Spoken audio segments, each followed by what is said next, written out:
Hello guys, आप सभी को मेरा गुड मॉर्निंग और स्वागत है आप सभी का उत्थान परिवार में। तो गाइज हम पढ़ रहे थे 12th एग्रीकल्चर का फर्स्ट लेसन सस्य विज्ञान मृदा एवं बीज, एग्रोनॉमी, सॉइल एंड सीड। पिछले सेशन में हमने बात की थी मृदा उर्वरता के बारे में, सॉइल फर्टिलिटी के बारे में। कंप्लीट जो भी इसमें चैप्टर में जो कंप्लीट जो टॉपिक थे वो अपने डिस्कस कर लिए थे कि मृदा उर्वरता क्या है, इसको प्रभावित करने वाले कारक कौन कौन से थे, उन कारकों के बारे में भी हमने डिस्कस कर लिया था। साथ में हमने ये भी देखा था कि 12th आरबीएससी के द्वारा जो क्वेश्चन का जो पैटर्न था या जो क्वेश्चन आए हुए थे पिछले साल, जैसे 2004 में आए हुए, 2016 में आए हुए, 2017, 2020 में जो आए हुए क्वेश्चन थे इस टॉपिक से, मृदा उर्वरता से, वो भी हमने डिस्कस कर लिया था। तो गाइस आज के सेशन में अपन देखेंगे मृदा उत्पादकता के बारे में। अब जब भूमि उर्वरती, बढ़िया भूमि उर्वर होगी तो उत्पादन भी क्या होगा, अच्छा होगा।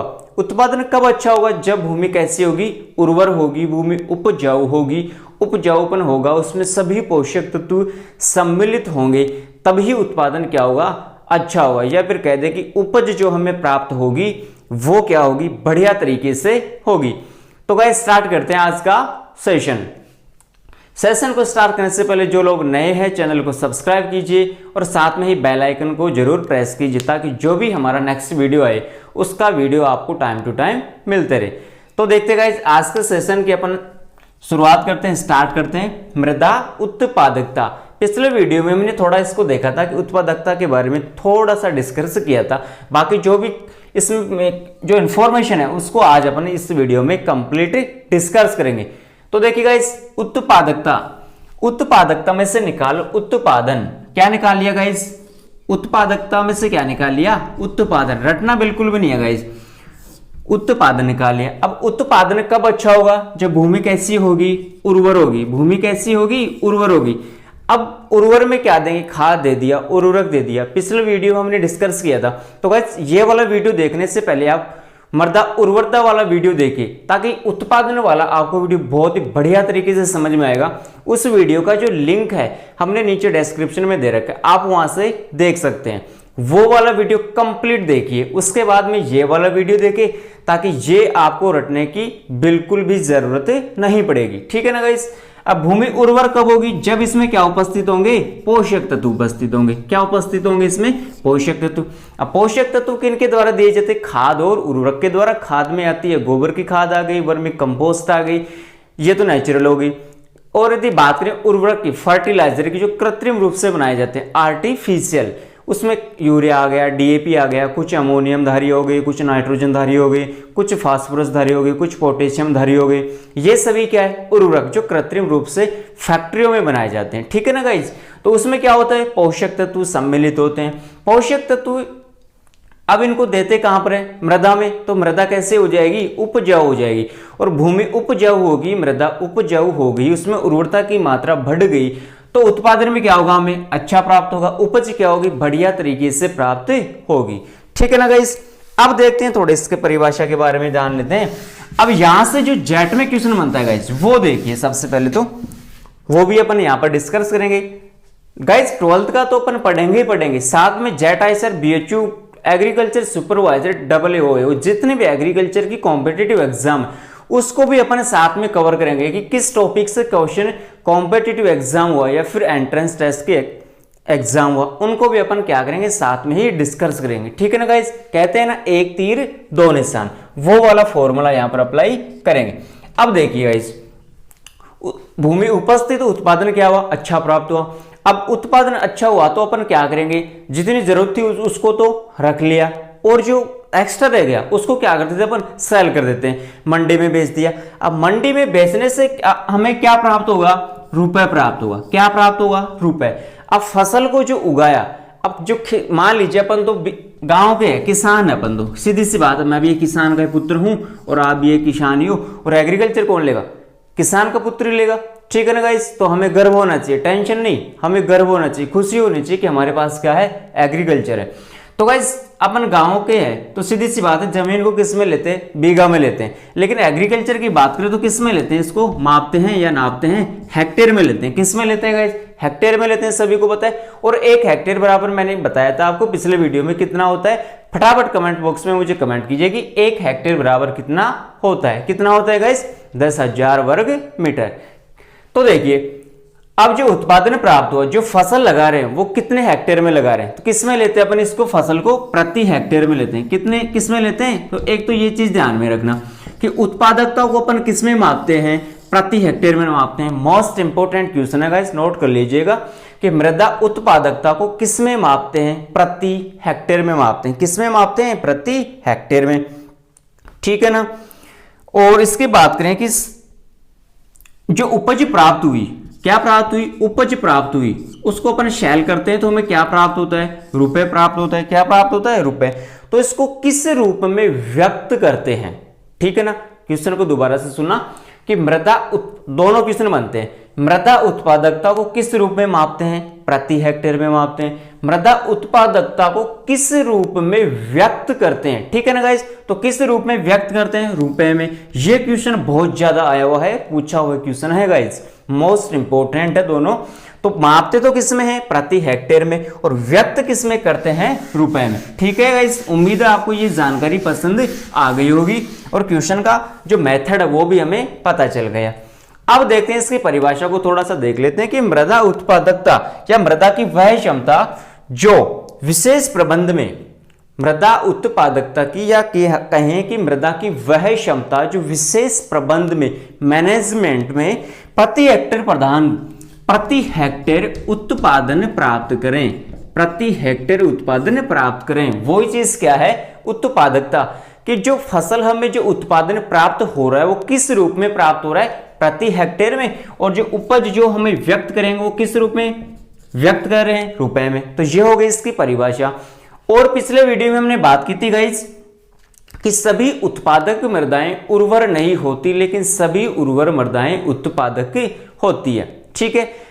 सभी उत्पादक मृदाएं क्या होती है, उर्वर होती है, लेकिन सभी उर्वर मृदाएं उत्पादक नहीं होती। मोस्ट इंपोर्टेंट ये पॉइंट है गाइस। कई बार ये पूछ लेता है सीधा सीधा कि निम्न में से कथन सत्य है या असत्य है। तो पहले क्या आएगा, उत्पादक आएगा। पहले क्या आएगा, एक बार दोबारा से इसको डिस्कस कर लेते हैं गाइस। ये मोस्ट इंपोर्टेंट है गाइस। सभी उत्पादक मृदाएं उर्वर होती है, लेकिन सभी उर्वर मृदाएं उत्पादक नहीं होती है। पिछले वीडियो में भी इसको बढ़िया तरीके से मैंने आपको समझा दिया था गाइस कि पहले तो क्या आएगा, उत्पादक आएगा। बड़ा कौन सा है, उत्पादक है। छोटा कौन सा है, उर्वर है। तो बड़ा पहले आएगा और छोटा बाद में आएगा।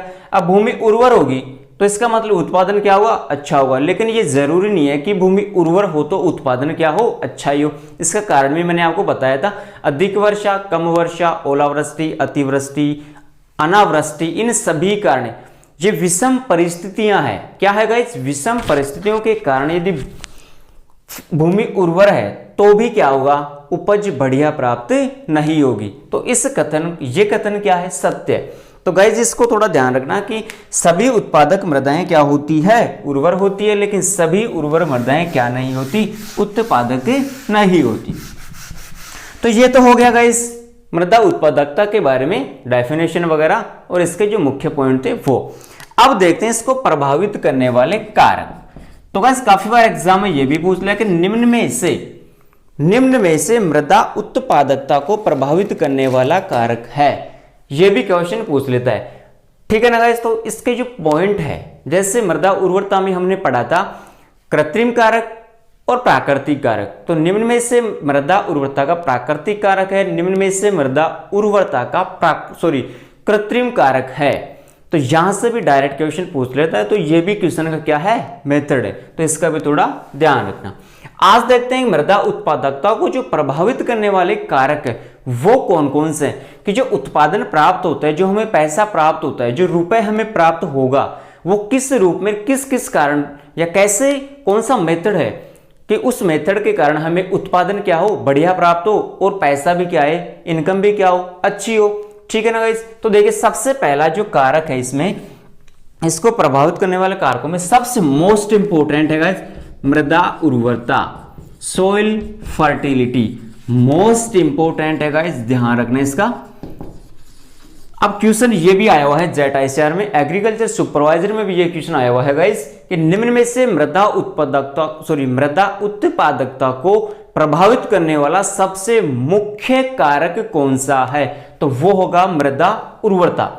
दोबारा से सुनिए क्वेश्चन का मेथड, निम्न में से मृदा उत्पादकता को प्रभावित करने वाला सबसे मुख्य कारक कौन सा है, तो वो होगा मृदा उर्वरता। कारण क्या है गाइस कि जो उत्पादन हमें प्राप्त होगा वो कब प्राप्त होगा, जब भूमि कैसी होगी, उर्वर होगी। भूमि कैसी होगी, उर्वर होगी, तभी उत्पादन क्या होगा, अच्छा हो। इसलिए सबसे जो मोस्ट इसका फैक्टर है वो कौन सा है, मृदा उर्वरता। अब इसका कारण जान लीजिए, जो इसको प्रभावित करने वाला जो कारक था वो कौन सा है, मृदा उत्पादकता। सभी को पता है कि उत्पादक जो उर्वरता है वो क्या है गाइस, तो देखिए भूमि कैसी होगी, उर्वर होगी। भूमि कैसी होगी, उर्वर, तभी क्या होगा, उत्पादन अच्छा होगा। ये पहले भी हमने डिस्कस कर लिया कि उर्वरता के बारे में क्या है। तो भूमि उर्वर होगी तभी उत्पादन क्या होगा, अच्छा होगा। और भूमि उर्वर है तो सीधी सी बात अपन इसको और क्या कह सकते हैं, उपजाऊपन। क्या कह सकते हैं भूमि को, उपजाऊपन। तो भूमि उपजाऊपन है तो उपज क्या होगी, बढ़िया प्राप्त होगी। इसका मतलब इसमें सभी क्या सम्मिलित है, सभी पोषक तत्व जो पौधे के लिए उपयुक्त है। कितने, 17 पोषक तत्व, वो कहां पर प्रेजेंट है, यहां पर। इसलिए उपज क्या होगी, बढ़िया प्राप्त होगी। ठीक है ना गाइस। इसको आप पिछले वीडियो में भी देख सकते हो, बढ़िया तरीके से मैंने सब इसको समझा रखा है। सेकंड इसका कारक देखिए, पहला हो गया मृदा उर्वरता, सॉइल फर्टिलिटी। सेकंड है गाइस इसका मृदा की भौतिक दशा, मृदा की भौतिक दशा, मृदा की भौतिक दशा, फिजिकल स्टेटस। इसको इंग्लिश में क्या कहेंगे, physical status of soil. Status होता है ना गाइस, स्टेटस तो आप व्हाट्सएप वगैरह सभी चलाते हो, फेसबुक वगैरह सभी चलाते हो, तो वो वाला स्टेटस। ठीक है ना, थोड़ा सा इसको देख लेते हैं। तो मृदा की जो भौतिक दशा है, तो यहां पर मृदा का क्या है, स्टेटस है। ऐसा नहीं है आपका स्टेटस होता है, मृदा का भी स्टेटस होता है। इसका मतलब ऐसा नहीं है कि ये भी जो डीपी वगैरह चेंज करती है, ऐसा नहीं है गाइस। यहां पर ये व्हाट्सएप नहीं चलाती, ठीक है ना, ये तो अपनी दशा को क्या करती है, सुधारती है। ये व्हाट्सएप नहीं चलाती, फेसबुक वगैरह नहीं चलाती। तो फिजिकल स्टेटस ऑफ सॉइल, मृदा की भौतिक दशा। तो सबसे पहले तो हमें यह पता होना चाहिए, और पिछले वीडियो में मैंने डिस्कस किया था भौतिक दशा के बारे में कि भौतिक दशा क्या होती है। सबसे पहले तो हमें यह पता होना चाहिए गाइस, मोस्ट इंपोर्टेंट है।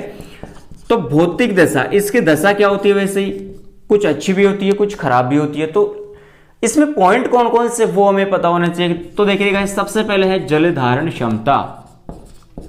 जल धारण क्षमता हो गया, मृदा कणाकार हो गया। इसके अलावा मृदा संरचना हो गई, मृदा संरचना हो गई। इसके अलावा हो गई रंध्र हो गए, ठीक है, रंध्रावकाश कह सकते हैं इसे। तो ये है गाइस मृदा भौतिक दशा। क्वेश्चन आया हुआ भी है कि निम्न में से मृदा की भौतिक दशा के कौन कौन से पॉइंट है या मुख्य पॉइंट कौन कौन से हैं। छोटा क्वेश्चन पूछ लेते हैं। तो गाइस हमें पता होना चाहिए कि भौतिक दशा में कौन कौन से कारक आते हैं। जल धारण क्षमता, मृदा कणाकार हो गया, मृदा संरचना हो गई और रंध्रावकाश हो गया।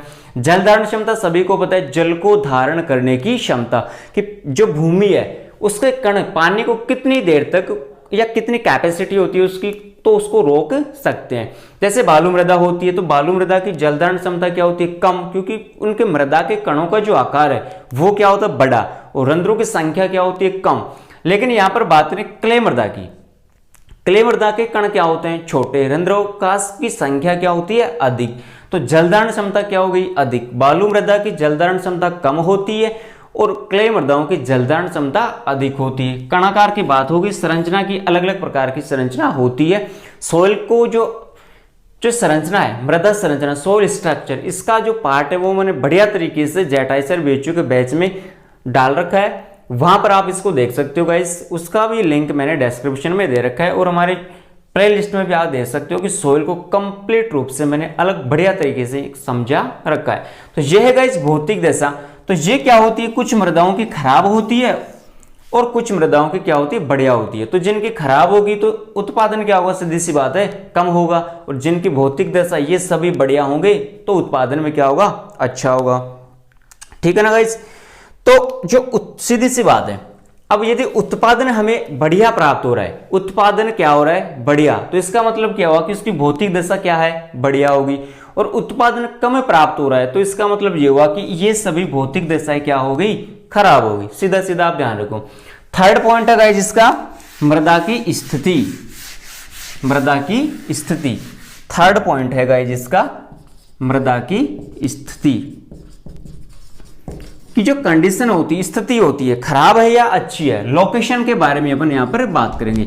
सोइल लोकेशन, इसको इंग्लिश में क्या कह दिया गाइस, सोइल लोकेशन। लोकेशन का मतलब मैप वगैरह तो सभी जानते हो, लोकेशन किस स्थान के बारे में संपूर्ण जानकारी, कंप्लीट इंफॉर्मेशन, तो वो है मृदा की स्थिति। जैसे बात करें कि उत्पादन तो हमें क्या हो रहा है, बढ़िया प्राप्त हो रहा है, लेकिन जो उसका जो मूल्य हमें प्राप्त होना चाहिए, ठीक है ना, वो क्या बढ़िया प्राप्त नहीं हो रहा, तो इसका मतलब नुकसान तो हो गया ना। शर्त क्या थी, भूमि उर्वर थी, वो भी हमारे पास है। उत्पादन बढ़िया होना चाहिए तो उत्पादन में क्या हो रहा है, बढ़िया प्राप्त हो रहा है, लेकिन नुकसान क्या हो रहा है, यदि जो हमें जो फसल जो प्राप्त हुई, मान लीजिए खाद्यान्न फसल हो या फिर हो सब्जी वाली, तो उत्पादन तो बढ़िया प्राप्त हो रहा है, लेकिन जो उसका उचित मूल्य है वो हमें प्राप्त नहीं हो रहा, तो क्या हो गया, नुकसान हो गया ना, नुकसान हो गया।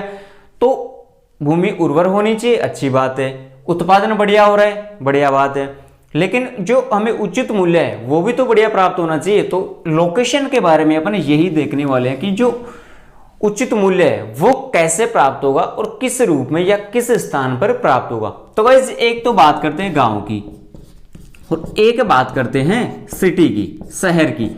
तो शहर के पास वाली जो जमीन है उनको क्या मिलेगा, उचित मूल्य मिलेगा। और गांव वाली जो भूमि है, विलेज की बात करें तो उनको क्या मिलता है, कम मिलता है। क्यों, शहर के पास जमीन है तो फसल की क्या की, तुड़ाई की, सब्जी की बात करी और तुरंत ही मार्केट में उसको सेल कर दिया। गांव में क्या होता है, गांव में दूरी ज्यादा होती है तो उचित मूल्य हमें नहीं मिल पाता और सब्जी वगैरह या खाद्यान्न वगैरह जो भी वस्तु है वो क्या हो जाती है, खराब हो जाती है। तो शहर वाली जो भूमि है, शहर वाली भूमि क्या होती है, अधिक उत्पादक होती है, क्योंकि उचित मूल्य वहां पर हमें प्राप्त हो जाता है। तो ये किस में आएगा, लोकेशन में आएगा। ठीक है ना गाइस, सीधा सीधा सा ध्यान रखना कि शहर वाली भूमि है वो अधिक उत्पादक होती है, क्योंकि हमें वहां पर क्या मिल जाता है, उचित मूल्य मिल जाता है। और गांव वाली जो भूमि होती है वहां पर हमें उचित मूल्य नहीं मिल पाता। क्यों, क्योंकि यहां पर किसका फर्क हो गया, दूरी का फर्क हो गया, डिस्टेंस हो गई। ठीक है ना गाइस। नेक्स्ट 4 पॉइंट है इसका, उत्पादक की मांग। 4 पॉइंट क्या है, उत्पादक की मांग। तो गाइस पॉइंट में आंसर, क्वेश्चन में आंसर रटने की कोशिश बिल्कुल भी मत करना। उत्पादक को क्या कहते हैं, प्रोडक्ट। उत्पादक को क्या कहते हैं, प्रोडक्ट। और मांग को इंग्लिश में क्या कहते हैं, डिमांड। तो प्रोडक्ट, डिमांड, इसको क्या कह दिया, इंग्लिश में कह दिया। तो गाइस उत्पादक, इस शब्द के बारे में हमें सबसे पहले पता होना चाहिए। तो गाइस उत्पादक किसे कहते हैं, जो खरीदने वाला होता है। किसको कहते हैं, खरीदने वाला। किसी भी वस्तु को खरीदने वाला जो व्यक्ति है, जो पर्सन है, उसे क्या कहते हैं, उत्पादक। अब जो खरीदने वाला है उसकी मांग क्या है, यदि अधिक मांग होगी तो वस्तु क्या होगी, महंगी होगी। सब्जी की बात करें या फिर खाद्यान्न फसलों की बात करें, यदि उसकी मांग ज्यादा है तो वो क्या होगी, महंगी होगी। और यदि मांग कम है तो सीधी सी बात है, सस्ती हो जाएगी। सब्जी बात करें, खाद्यान्न की बात करें, तो यहां पर किसकी बात करेंगे गाइस, कि वस्तु का उत्पादन समान हो। वस्तु का उत्पादन क्या हो, समान हो, तो क्या फर्क पड़ेगा, उसकी मांग, उत्पादन तो क्या हो, समान हो, और उसकी मांग क्या हो, अधिक हो। मांग क्या हो, अधिक, तो क्या होगा, वस्तु क्या होगी, महंगी होगी। वस्तु क्या होगी, महंगी। और खरीदार यदि उसकी मांग कम है तो वस्तु क्या हो जाएगी, सस्ती हो जाएगी। सीधा सीधा सा ध्यान रखो कि कोई भी वस्तु है उसकी यदि खरीदारी अधिक हो रही है, मार्केट में आप जाते हो कोई भी वस्तु लेने, सब्जी वगैरह या फिर कपड़े, कुछ भी लेने जाते हो, मान लीजिए फॉर एग्जांपल प्याज है, टमाटर है। टमाटर की लगभग आप सभी को पता है कि प्याज काफी बार महंगा हुआ है, टमाटर भी क्या हुआ है, काफी बार महंगा हुआ है। तो उसमें क्या था, इसका मतलब उसकी जो मांग थी उस समय वो क्या थी, ज्यादा थी। मांग क्या थी, अधिक थी, और उत्पादन क्या हो रहा था, कम हो रहा था। फसल को जो लगा रहे थे उत्पादन तो कम हो रहा था लेकिन मांग क्या थी, ज्यादा थी, इसलिए क्या हो गया, वो टमाटर महंगा हो गया। प्याज काफी बार महंगा हुआ है, 100 रुपए किलो, 150 रुपए किलो। तो इसका मतलब क्या हुआ कि प्याज की उस समय मांग क्या थी, अधिक थी, लेकिन उत्पादन क्या हो रहा था, कम हो रहा था। ठीक है ना, तो उत्पादन तो कम हो रहा था लेकिन मांग क्या थी, अधिक थी।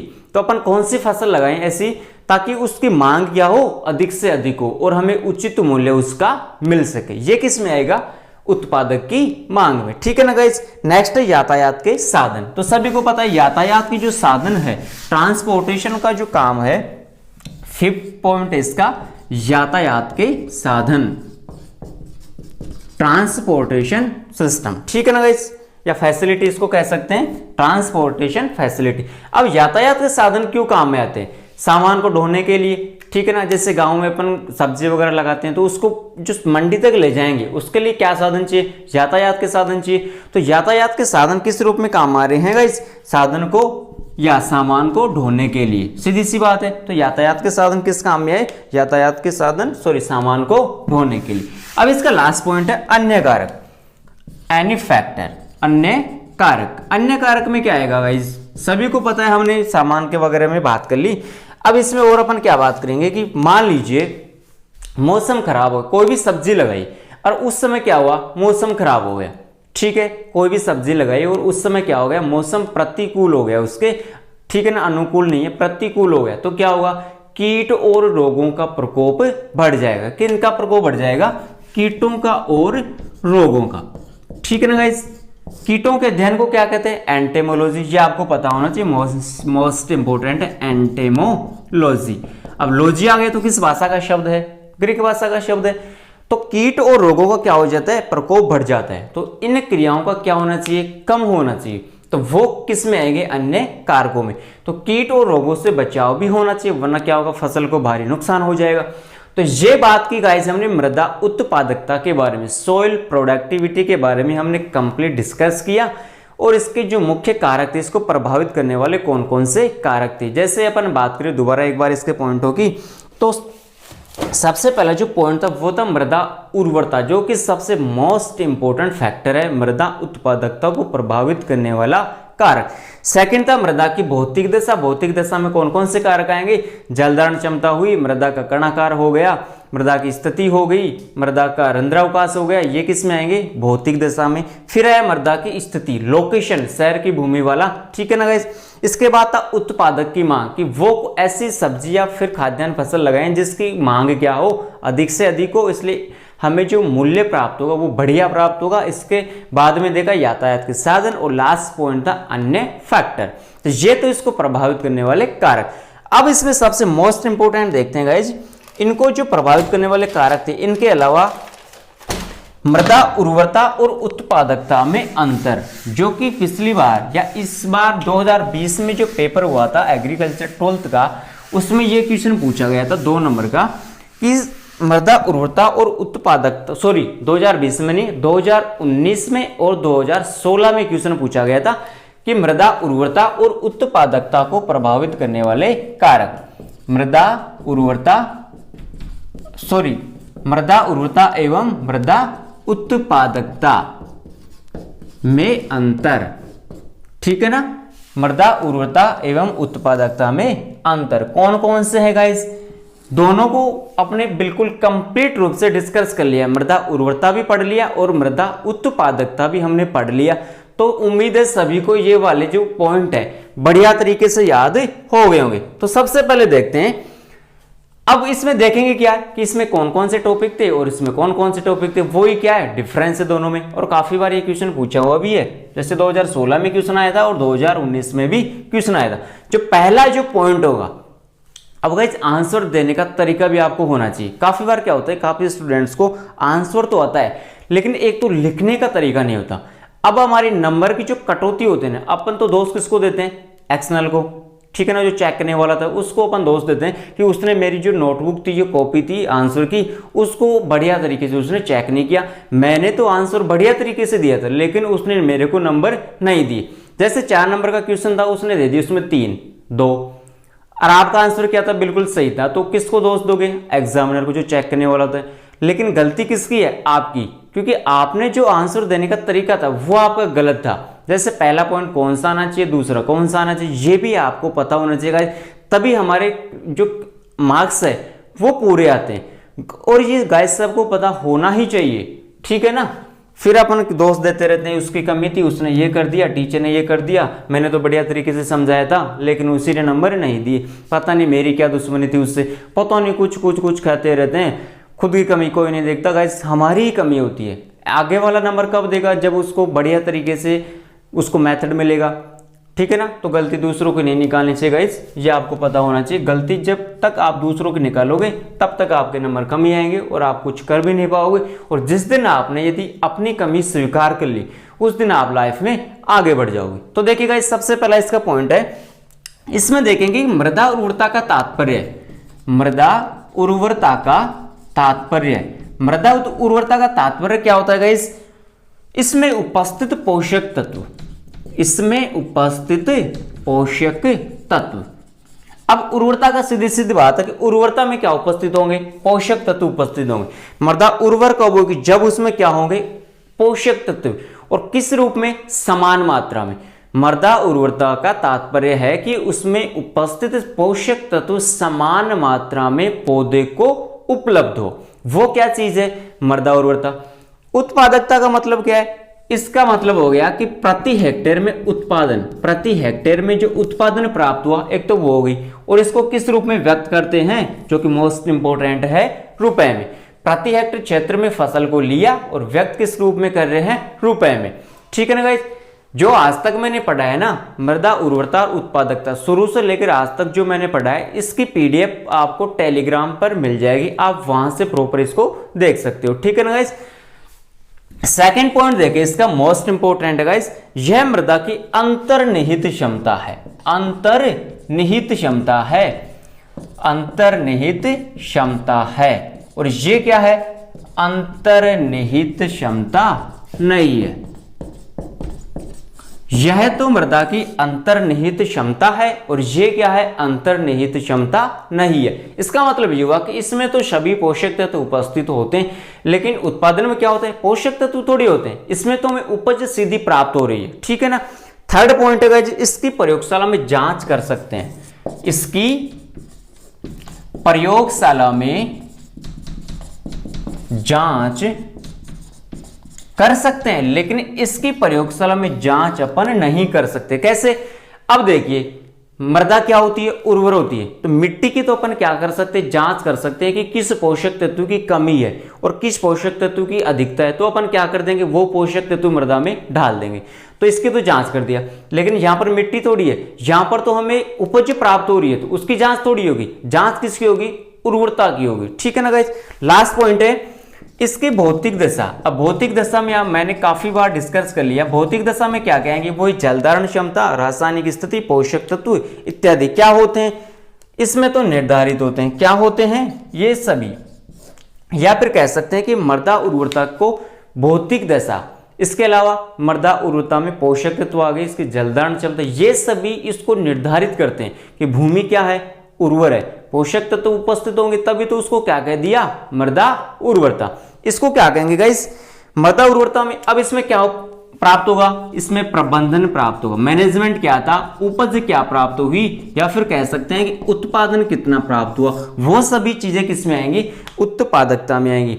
या फिर कह सकते हैं कि उत्पादक की मांग, उत्पादक की मांग, जो हमें उत्पादन प्राप्त हुआ उस वस्तु की कितनी मांग है, वो किसमें आएंगी? उत्पादकता में। मैनेजमेंट क्या था? फसल का उपज कितनी प्राप्त हुई, उत्पादक की मांग कितनी है, उस वस्तु की मांग कितनी हो रही है, वो सभी चीजें किसमें आएंगी? उत्पादकता में। इसमें क्या आएंगी कि फसल की से कहें कि मृदा की भौतिक दशा कैसी थी, उसमें कितने पोषक तत्व थे, तभी इसको क्या कह दिया? मृदा उर्वरता। एक बार दोबारा से इसको डिस्कस कर लेते हैं गाइज। मृदा उर्वरता का तात्पर्य है उसमें उपस्थित पोषक तत्व निर्धारित रूप में क्या होंगे? प्रेजेंट होंगे। इसमें क्या होगा? भूमि को किस में ले रहे हैं? प्रति हेक्टेयर में ले रहे हैं, और व्यक्त किस में करेंगे?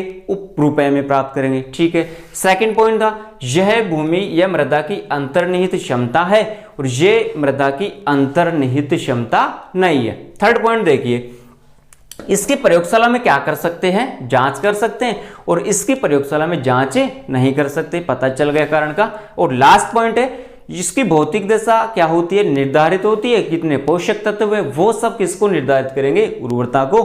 और इसमें क्या होगा, इसका मैनेजमेंट क्या था, उपज कितनी प्राप्त हुई और उत्पादन की मांग कितनी है, वस्तु की मांग कितनी है, वो किस में आएगा, उत्पादकता में।